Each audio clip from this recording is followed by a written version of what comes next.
আসসালামু আলাইকুম। কেমন আছেন সবাই? এই চিংড়ি মাছ বেছে আজকে আমি শেষ।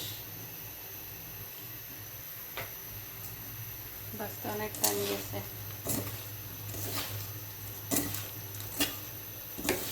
চিংড়ি মাছ দিয়ে এটা ভুনা করব। বেগুন, আলু, পেঁয়াজ একসাথে কেটে দিয়েছি।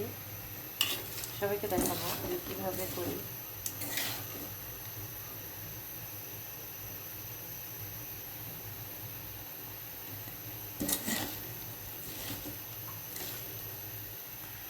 বিসমিল্লাহ।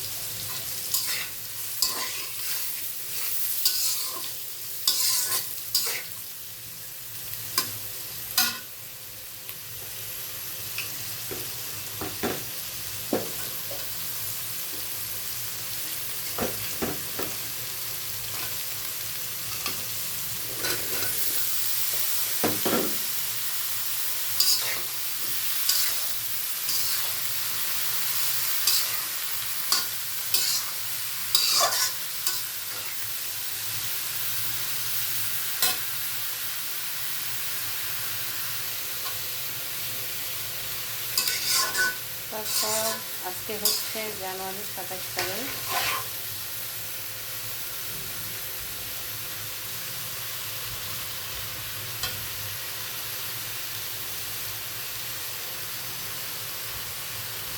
এটা একদম কমে একদম অল্প হয়ে যাবে। সবাইকে আমি দেখাবো। এটাতে আমি কোনো পানি ইউজ করবো না, এটা পানি ছাড়া ভাজা ভাজা হবে। দেখাবো, আপনাদের সবাইকে দেখাবো। এভাবে যদি চিংড়ি মাছটা ভুনা করে খেয়ে দেখেন তখন বারবার বারবার করবেন। ধইনা, জিরা, হলুদ, মরিচ, কিন্তু কোনো রকমের পানি অ্যাড হয় নাই। তা থেকেই অনেক পানি বের হবে।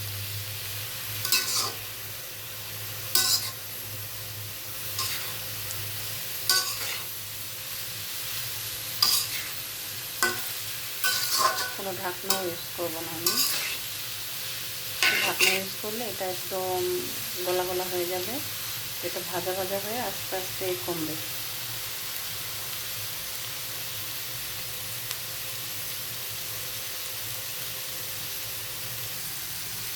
এখনই কিন্তু অনেক কমে গেছে। সবাই বলবে কি এতগুলা সবজি, আলু, বেগুন, অথচ অল্প চিংড়ি। এখানে অল্প চিংড়ি না, অনেকগুলো চিংড়ি, 1/2 কিলো চিংড়ি, 2টা বেগুন, মিডিয়াম 2টা আলু।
দেখুন কত অল্প হয়ে গেছে।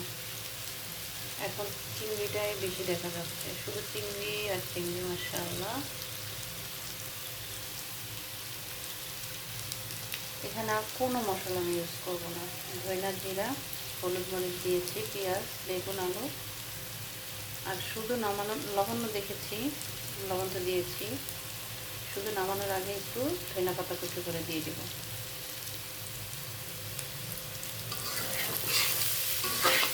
গরিবদের রান্না একটু ট্রাই করে দেখবেন, কোনো পানি দিবেন না। বাট এটাতে যে আলুগুলো সিদ্ধ হয় না ওরকম আলু দিয়েন না, নতুন আলুতে এটা অনেক বেশি মজা। আর নতুন আলু বা এখন যে ছোটো ছোটো লাল আলুগুলো আছে ওটা দিয়ে অনেক মজা, সিজনের আলু।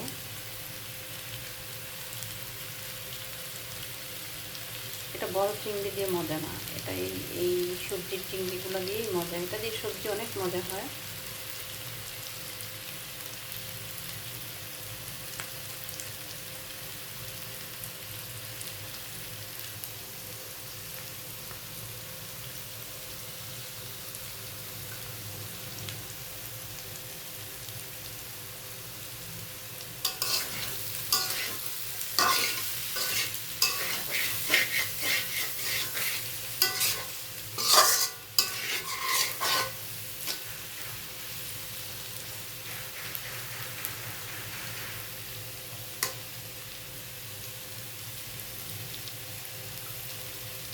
আরও কমবে, দেখেন একদম অল্প হয়ে গেছে, আরও কমে যাবে।